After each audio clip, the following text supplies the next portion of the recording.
दर्शक big breaking news अमेरिकार president Donald Trump एबार ईरान के सरासरि एवं खोलाखुली हुमकी दिए दिएছেন।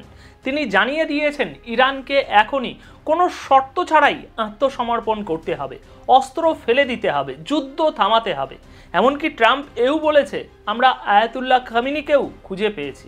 হ্যাঁ, যদিও ট্রাম্প এই মুহূর্তে জানিয়েছেন যে তাকে মারার মানে আয়াতুল্লাহ আলী খামেনিকে মারার কোনো পরিকল্পনা এক্ষুনি নেই, কিন্তু আগামীকাল কি হবে সেটা কেউ বলতে পারে না।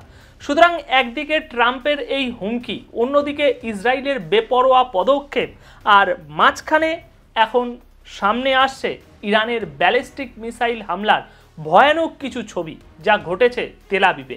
হ্যাঁ দর্শক, আজ 18ই জুনেও ঠিক এই একই ঘটনা ঘটছে যেটা 13ই জুন থেকে শুরু হয়েছিল। ইসরায়েলের আয়রন ডোম আবারও ব্যর্থ হয়েছে এবং তেল আবিবের বহু জায়গায় আগুন লেগে গেছে বলে খবর এসেছে।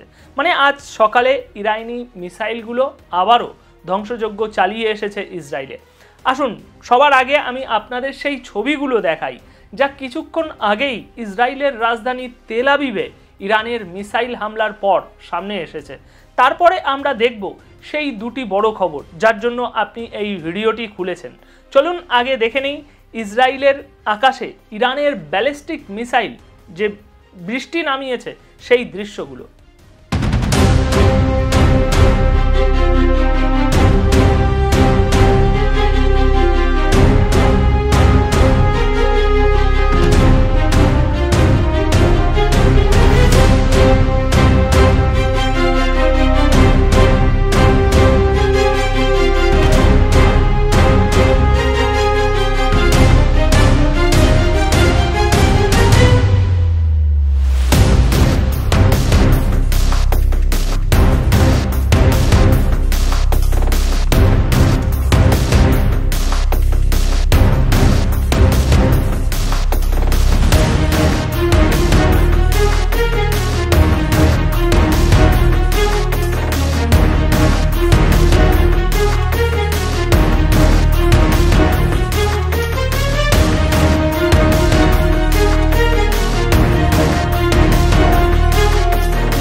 চলুন এবার প্রথম গুরুত্বপূর্ণ খবরের দিকে নিয়ে যাওয়া যাক। দর্শক, এখন ডোনাল্ড ট্রাম্প আবারও ইরানকে আক্রমণ করেছেন, তবে এবার কথার মাধ্যমে। তিনি সাফ জানিয়ে দিয়েছেন কোনো শর্ত ছাড়াই আত্মসমর্পণ করো, এই দাবি স্পষ্টভাবে তোলা হয়েছে। এমনকি খামেনি সাহেবের জীবন নিয়েও এবার হুমকি দিয়েছেন ট্রাম্প। আমেরিকার প্রেসিডেন্ট ডোনাল্ড ট্রাম্প এবার ইরানের বিরুদ্ধে নিজের বক্তব্যের সুর আরও কঠিন করে ফেলেছেন। ট্রুথ সোশ্যালে নিজের পোস্টে ট্রাম্প দাবি করেছেন আমরা ইরানের আকাশপথ পুরোপুরি দখল করে নিয়েছি। মানে এখন ইরানের আকাশ আমেরিকা আর ইসরায়েলের নিয়ন্ত্রণে, ট্রাম্পের ভাষ্য মতে। তিনি আরও বলছেন ইরানের কাছে রাডার আর এয়ার ডিফেন্স থাকতে পারে, কিন্তু আমেরিকার সঙ্গে তুলনা করলে তা কিছুই নয়। ট্রাম্প এও দাবি করেছেন যে আমাদের গোয়েন্দা সংস্থা জানে আয়াতুল্লাহ আলী খামেনি ঠিক কোথায় আছেন, আমরা তার অবস্থান জেনে গিয়েছি, তাকে লোকেট করে ফেলেছি, তিনি এখন আমাদের একদম নিশানাতে আছে, সহজ লক্ষ্য, আমরা চাইলে যখন খুশি তাকে শেষ করে দিতে পারি।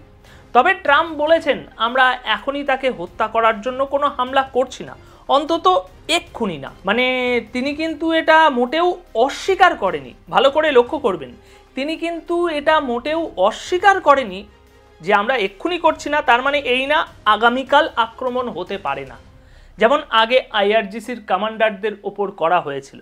মানে ট্রাম্প এই যুদ্ধে আমেরিকার সরাসরি জড়িয়ে পড়ার ইঙ্গিত দিয়েছেন এবং খোলাখুলি হুমকি দিয়ে লিখেছেন আমরা ইরানের সাধারণ মানুষের উপর মিসাইল ফেলতে চাই না, আমরা আমাদের সৈনিকদের মরতে দিতে চাই না, কিন্তু আমাদের ধৈর্য এখন শেষের দিকে।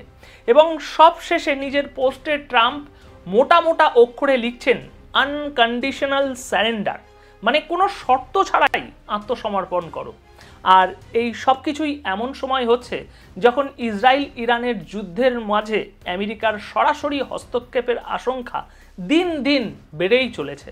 তাই এখন ট্রাম্পের এই কথাগুলো সেই উত্তেজনাকে আরও তুঙ্গে করে দিয়েছে, আরও দুগুণ তিনগুণ বাড়িয়ে দিয়েছে।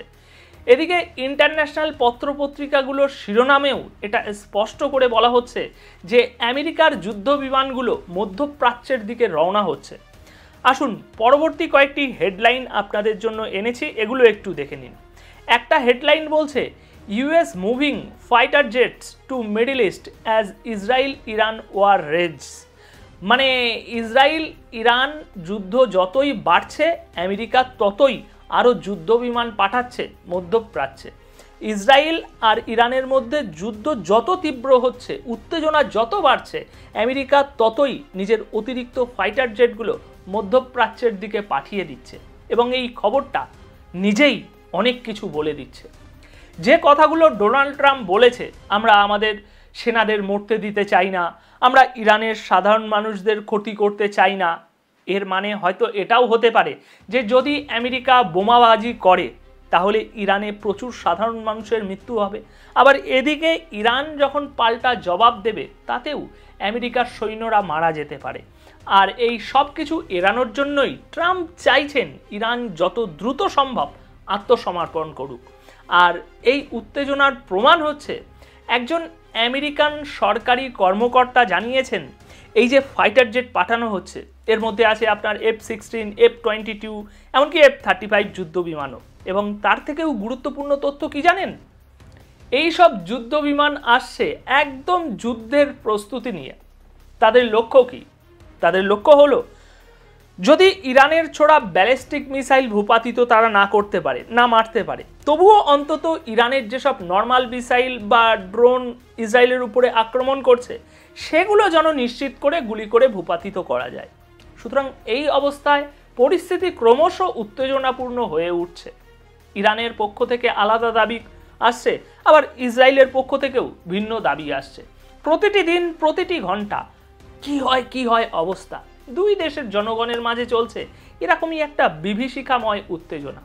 দর্শক, ডোনাল্ড ট্রাম্পের এই সিদ্ধান্তের বিষয়ে, ওনার এই স্ট্যান্ডের বিষয়ে আপনার কি মতামত কমেন্ট বক্সে অবশ্যই জানিয়ে যাবেন। পারলে ভিডিওটি আরও বেশি মানুষের সাথে শেয়ার করে দেবেন। ধন্যবাদ আপনাদের সকলকে।